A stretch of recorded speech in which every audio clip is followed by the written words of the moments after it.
Elise, welcome to the Vibrant Couple. You are an animal behavior specialist. You and I have known each other for a while, and we typically have really fun conversations. Today, I've invited you to talk about if husbands are trainable. So, before we get into that topic, please say a few brief words about what you do.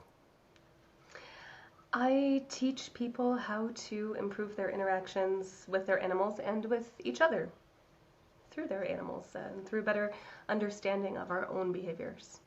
So, I guess you know the question is coming.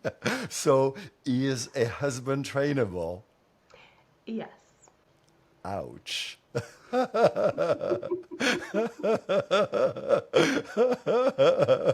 So, in order to make sure that we dispel stereotypes, is a wife trainable? Also, yes.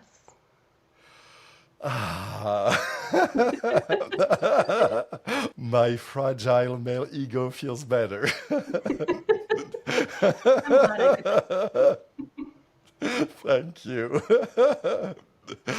And so, please tell us more on how you work with couples and animals. And to simplify, we're going to talk about a heterosexual cisgendered couple and a dog.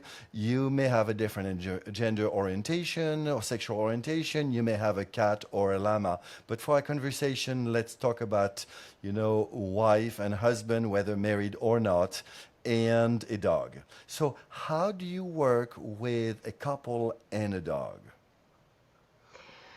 Well, everyone wants to talk about their dogs or their cats or their llamas, right? Everyone loves talking about their animals and loves spending time with their animals.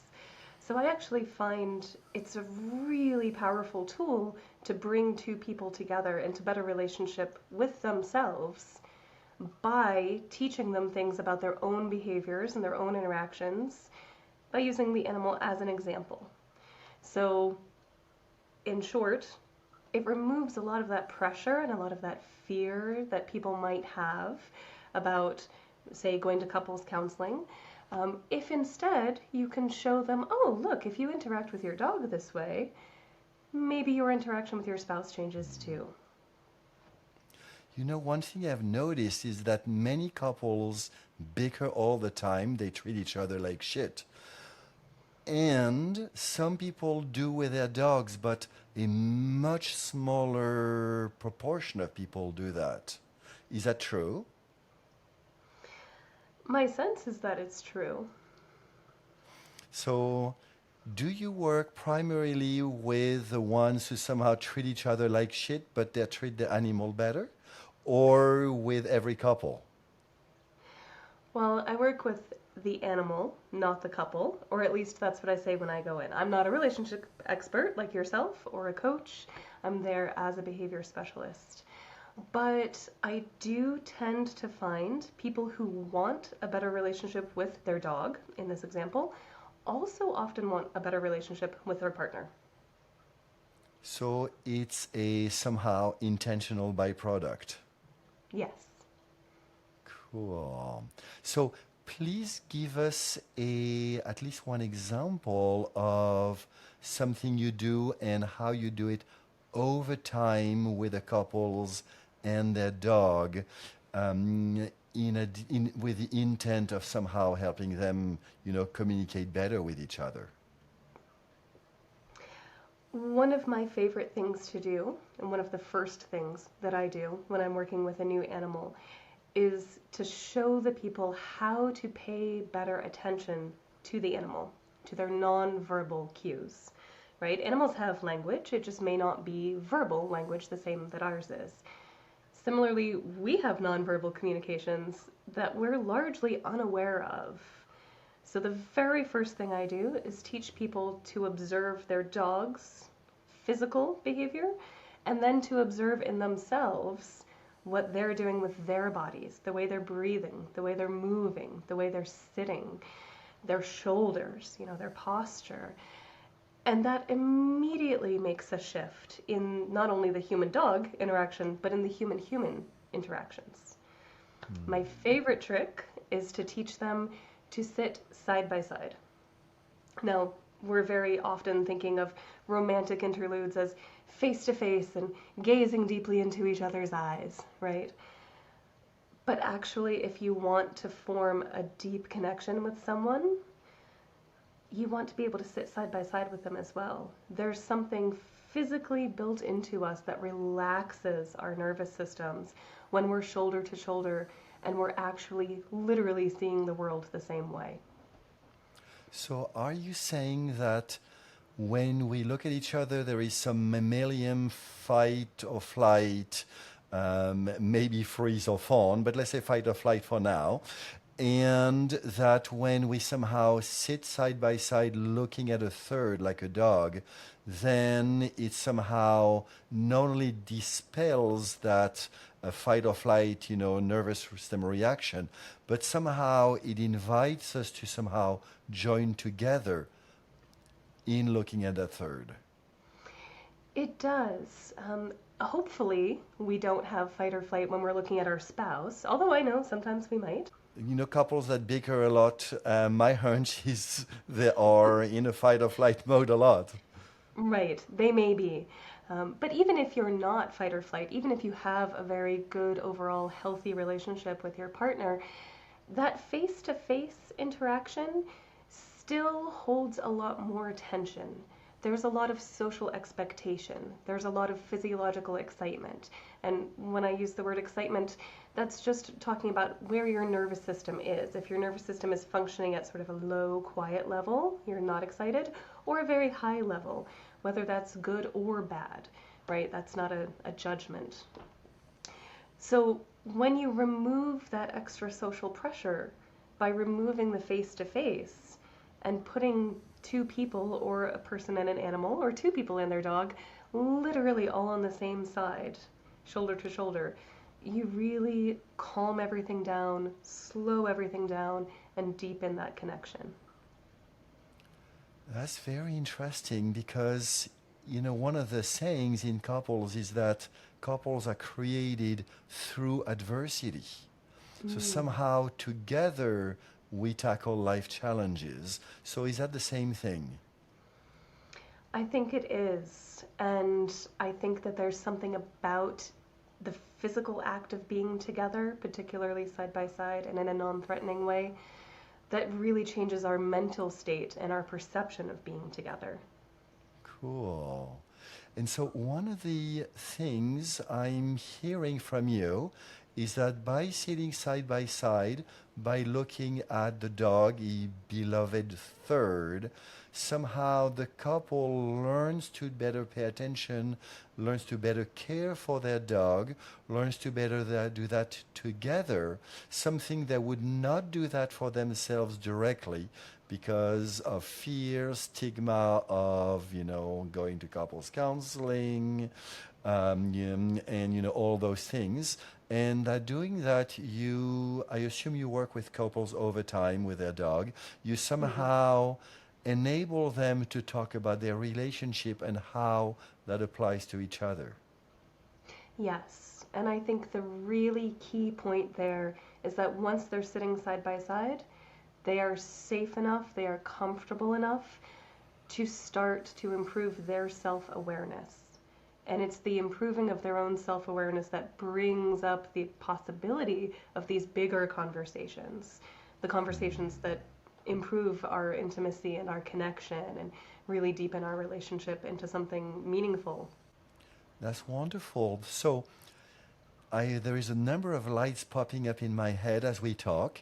The first one is when I'm with a couple who I know has a dog and is somehow struggling through something, would it be good that I call on the dog, that I call the dog to come with us as a way of calming each other or as a way of somehow highlighting, how they talk to the dog could be how they talk to each other? Absolutely. That's one of the ways that I love using an animal to assist with the human communication. I like to narrate what I'm seeing and what I'm doing, it helps them to become more, again, self-aware. So bringing a dog along might be a really great way to get people, maybe walking and talking with you at the same time, really integrating both the physical and the mental work that they're doing. I think that's a great idea. Cool. I love that because one of the things I teach my clients, is to pay attention to those nonverbal things, and the word narrate is perfect, and to narrate them to each other. So, darling, Mm-hmm. I'm noticing a frown right now. Is something going on? And hearing a frown is fairly easy to hear. But if I share somehow the interpretation I have, like I have the impression that you're upset with me, somehow, triggers more alarms. But the Right. narration with a dog is a really good way of starting.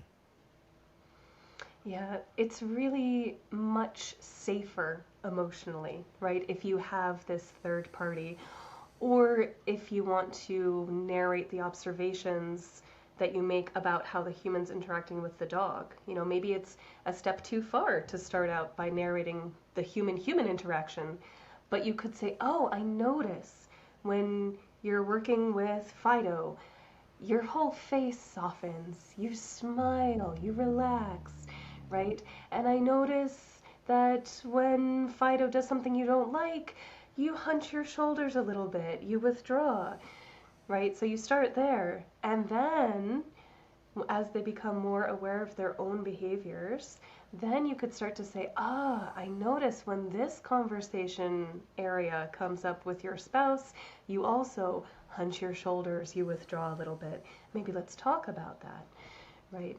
It opens up all of these areas of conversation that just feel very scary if we're not practiced in them.